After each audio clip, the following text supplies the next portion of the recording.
આજની આપણી થિયરી ગ્રહ કે તારાનું પરિમાણ માપવું. પરિમાણ એટલે વ્યાસ. ગ્રહ કે તારાનો વ્યાસ માપવો. આ પૃથ્વી છે એ અવલોકનકાર છે અને આ જે ગ્રહ છે એનો આપણે વ્યાસ માપવો છે. તો અવલોકનકાર પાસે માનો કે ટેલિસ્કોપ હોય અને પોતાની દ્રષ્ટિ રેખા એવી રીતે રાખે કે આ જે ગ્રહનો વ્યાસ છે એને સ્પર્શક બને. હવે આ ટેલિસ્કોપનું સેજ મુવમેન્ટ કરાવી અને આ બાજુ જે વ્યાસાંતે બિંદુ હોય એને સ્પર્શક બનાવે. ફરીથી પૃથ્વી એ અવલોકનકાર, ગ્રહનો વ્યાસ માપવો છે. અવલોકનકાર ટેલિસ્કોપની મદદથી આ જે વ્યાસ છે ગ્રહનો કે તારાનો એને સ્પર્શક બનાવે તે રીતે અવલોકન દિશા રાખે. આ અવલોકન દિશા આ બિંદુ પાસે સ્પર્શક, આ અવલોકન દિશા આ બિંદુ પાસે સ્પર્શક. અવલોકનકાર પોતાની પોઝિશન ચેન્જ નથી કરતો પણ ટેલિસ્કોપ ધીમે ધીમે મૂવમેન્ટ કરે છે અને એ રીતે બે અવલોકન દિશા એ આ વ્યાસાંતે બિંદુ સાથે સ્પર્શક બને. આ જે અવલોકન દિશા વચ્ચેનો ખૂણો કેટલો છે? આલ્ફા છે. આ આલ્ફાને કહેવાય કોણીય વ્યાસ કહેવાય. કોણ એટલે ખૂણો, કોણીય વ્યાસ. ખૂણાની રેડિયનમાં વ્યાખ્યા યાદ કરો. ખૂણો બરાબર શું લખાય? ચાપ ભાગ્યા ત્રિજ્યા. તો આ ખૂણો આલ્ફા થયો. ત્રિજ્યા કઈ થઈ? વ્યાસ સ્મોલ ડી થયો અને આ ચાપ થઈ સ્મોલ ડી અને ત્રિજ્યા કઈ થઈ? Capital D. આમ વર્તુળ વિચારીએ તો વર્તુળનું આ કેન્દ્ર થયું અને આને અનુલક્ષીને વર્તુળની કલ્પના કરો કેપિટલ ડી ત્રિજ્યા લઈને. તો આ વર્તુળની ચાપ થઈ, આ ત્રિજ્યા થઈ, તેથી ખૂણો બરાબર લખાશે ખૂણો આલ્ફા બરાબર લખાશે ચાપ, ચાપ કોણ સ્મોલ ડી ભાગ્યા ત્રિજ્યા, ત્રિજ્યા બરાબર કેપિટલ ડી. તો કેપિટલ ડી ત્રિજ્યા. હવે આપણે શોધવાનું શું છે? ગ્રહનો વ્યાસ શોધવાનો છે. તો આ ચાપ છે ને એ વ્યાસ છે. તો સ્મોલ ડી ને સૂત્ર કરતા બનાવી દઈએ. તો સ્મોલ ડી બરાબર આલ્ફા ગુણ્યા કેપિટલ ડી. આ સ્મોલ ડી એટલે ગ્રહ કે તારાનો વ્યાસ. આ વ્યાસ છે. હવે આ સૂત્રમાં આપણે કિંમત મૂકીએ ને, જો આલ્ફાની કિંમત તો અહીંયા અવલોકનકાર એ એંગલ માપી શકે, ખૂણો માપી શકે. કેપિટલ ડી ની કિંમત કેવી રીતે મપાય? તો આપણે જે દ્રષ્ટિ સ્થાનભેદની રીત હતી ને પૃથ્વી અને ગ્રહ વચ્ચેનું અંતર, એ પ્રમાણે કેપિટલ ડી મળે. તો આ સૂત્રમાં આલ્ફાની કિંમત, કેપિટલ ડી ની કિંમત મૂકો તો સ્મોલ ડી મળે. સ્મોલ ડી ને શું કહેવાય? ગ્રહ કે તારાના વ્યાસ તરીકે ઓળખાય. આ થિયરીના અનુસંધાનમાં ઉદાહરણ નંબર 2.4 છે. બરાબર રકમ જો સૂર્યનો કોણીય વ્યાસનું માપ આપ્યું છે, મતલબ આલ્ફા કહેવાય. કોણીય વ્યાસ 19, 20 ઉપર બે લીટા કર્યા છે ને એટલે સેકન્ડ અથવા વી કાઢા. સૂર્ય અને પૃથ્વી વચ્ચેનું અંતર આપ્યું છે, આને 1 AU કહેવાય અને આ મૂલ્ય 1.496 ગુણ્યા 1011 મીટર છે. Astronomical unit AU. તો સૂર્યનો વ્યાસ શોધો, સ્મોલ ડી આપણે શોધવાનો છે. હવે હમણાં જ આપણે આ થિયરી જોઈ. સ્મોલ ડી નું સૂત્ર કયું હતું? તો આપણે ખબર છે કે સ્મોલ ડી બરાબર કોનો ગુણાકાર થાય? તો સ્મોલ ડી બરાબર આલ્ફા ગુણ્યા કેપિટલ ડી. આ થાય સૂર્યનો વ્યાસ. હવે આમાં કિંમત મૂકી દઈએ આપણે. આ રહીએ તો ના મુકાય. કેમ કે આ જે સૂત્ર આવ્યું ને, ખૂણાની રેડિયનમાં વ્યાખ્યા કહેવાય. એટલે ખૂણો હંમેશા રેડિયન એકમમાં લેવો પડે. અહીંયા ખૂણો શામાં આપ્યો છે? આલ્ફાની કિંમત સેકન્ડમાં આપી છે. તો આલ્ફાની કિંમત જે સેકન્ડમાં આપી છે એને રેડિયન બનાવવી પડે. તો 19, 20 સેકન્ડ એના રેડિયન બનાવવા હોય ને તો આટલા વડે ગુણવા પડે. 4.85 10⁻⁶ વડે ગુણો તો રેડિયન થાય. તમને પ્રશ્ન થશે કે આ કેવી રીતે સ્ટેપ આવી? તો આ રીતે. તો આપણે બધા જાણીએ છીએ કે 1 ડિગ્રી 60 મિનિટ 3600 સેકન્ડ તો આ રીતે પદ મૂકે કે 3600 સેકન્ડ બરાબર 1 ડિગ્રી. તો 1 સેકન્ડ બરાબર કેટલા ડિગ્રી? તો તરત આપણે કહીએ કે 1/3600 ડિગ્રી થાય. હવે મારે આને રેડિયન બનાવવા હોય તો ડિગ્રીના રેડિયન બનાવવા તો શું કરવાનું?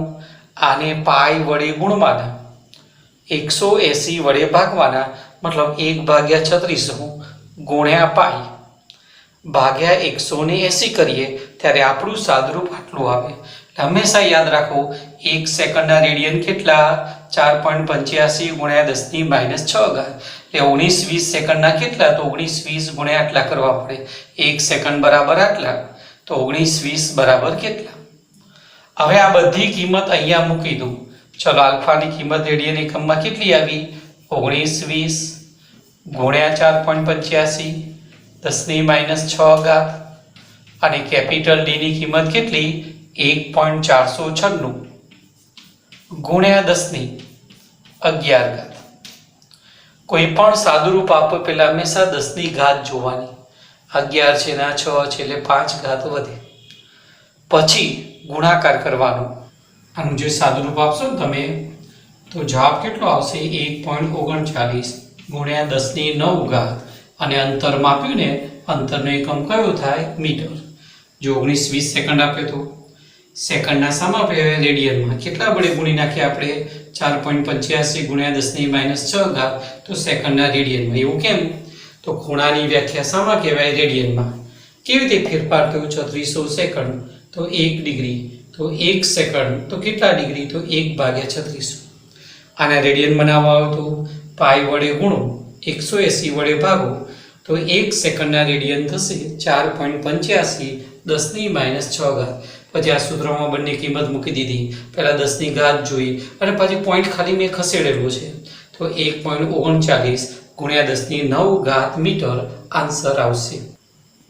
ઉદાહરણ નંબર 1, રેડિયનમાં ફેરવો.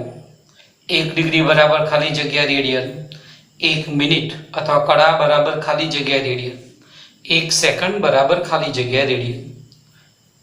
1 ડિગ્રી બરાબર ખાલી જગ્યા રેડિયન, તો 1 ડિગ્રી છે. બોલો કેટલા વડે ગુણવાના રેડિયન બનાવવા હોય તો?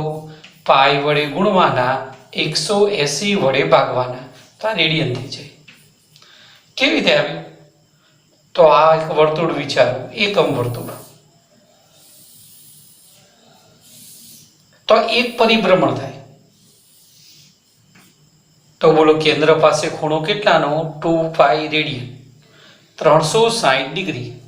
તેથી પદ બન્યું 360 ડિગ્રી તો 2π રેડિયન, તો 1 ડિગ્રી તો કેટલા? એ પ્રમાણે આ સ્ટેપ થઈ જાય. આને ગુણશો ને તમે, પાઈની કિંમત 3.14 મૂકવાની, તો આનો જવાબ આવશે 1.745 ગુણ્યા 10 - 2 ઘાત રેડિયન. હવે બીજો પ્રશ્ન શું પૂછાયો છે કે 1 મિનિટ બરાબર ખાલી જગ્યા રેડિયન. તો આપણે જાણીએ છીએ કે 1 ડિગ્રી 60 મિનિટ અને 1 મિનિટ 1 ડિગ્રીના કેટલા રેડિયન આવ્યા? તો 1.745 ગુણ્યા 10 - 2 ઘાત રેડિયન આવ્યા. પ્રશ્ન શું પૂછાયો? 1 સેકન્ડ તો કેટલા રેડિયન? 60. 1 મિનિટ તો કેટલા રેડિયન? તો 60 મિનિટ તો આટલા રેડિયન. તો 1 મિનિટ કેટલા? તો 1 મિનિટ બરાબર પ્રશ્નાર્થ 60 મિનિટ તો આટલા રેડિયન, તો 1 મિનિટ બરાબર કેટલા? તો 1 ગુણ્યા 1.745 10 - 2 ઘાત છેદમાં 60. તમે આનું સાદુરૂપ આપશો ને તો 2.51 ગુણ્યા 10 - 4 ઘાત રેડિયન એપ્રોક્સિમેશન જવાબ આવશે. ત્રીજો પ્રશ્ન શું પૂછાયો તમને? 1 સેકન્ડ બરાબર ખાલી જગ્યા રેડિયન, તો 1 ડિગ્રી અને 3600 સેકન્ડ બરાબર 7.445. કેટલા છે અહીંયા? 1.745 10 - 6 ઘાત. કેટલી છે? 2 ઘાત છે ને, 2 ઘાત. તો 1 સેકન્ડ બરાબર ખાલી જગ્યા રેડિયન તો 1 સેકન્ડના રેડિયન કેટલા થશે? આનું નાનું ગુણાકાર કરો, આ પદ છેદમાં જશે તો 4.85 10⁻6 રેડિયન થશે. ફરીથી જોઈ લો, 1 ડિગ્રીના રેડિયન કેટલા? તો 1 ડિગ્રીને કેટલા વડે ગુણવાના? પાઈ વડે ગુણવું, 180 વડે ભાગવું, અને 1.745 ગુણ્યા 10⁻2 રેડિયન. હવે 1 મિનિટ બરાબર ખાલી જગ્યા રેડિયન, તો 1 ડિગ્રી તો 60 મિનિટ બરાબર આટલા રેડિયન. તો 1 મિનિટ બરાબર કેટલા? તો આનો નાનો ગુણાકાર છેદમાં 60 એટલે 2.91 ગુણ્યા 10⁻4. એથી 1 સેકન્ડ તો રેડિયન કેટલા? તો 1 ડિગ્રી 3600 સેકન્ડ આટલા. તો 1 સેકન્ડ બરાબર કેટલા? તો આનો નાનો ગુણાકાર થાય 4.85 10⁻6. ઉદાહરણ નંબર 2. એક વ્યક્તિ તેની સામે આવેલા એક મિનારાનું અંતર પોતાનાથી કેટલું છે તે નક્કી કરવા માંગે છે. આ માટે વ્યક્તિ મિનારા સી સામે કોઈ એક બિંદુ એ પાસે ઊભા રહીને એસીની સીધી રેખામાં ઘણી દૂર આવેલી વસ્તુ ઓને નિહાળે છે. વ્યક્તિ કોને નિહાળે છે? વસ્તુ ઓને. ત્યારબાદ વ્યક્તિ એસીને લંબ દિશામાં 100 મીટર ચાલે છે. અહીંયાથી 100 મીટર અહીંયા આવે છે. કયા સ્થાને? બી પાસે. અને થીટાની કિંમત રકમમાં કેટલી આપી છે? 40. અને મિનારાની લંબાઈ શોધો. હવે આકૃતિ જુઓ. બોલો tan થીટા બરાબર શું લખાય? તો આકૃતિમાં tan થીટા બરાબર સામેની બાજુ, આ થીટા સામેની બાજુ કઈ? AB ભાગ્યા પાસેની બાજુ AC. આકૃતિ પરથી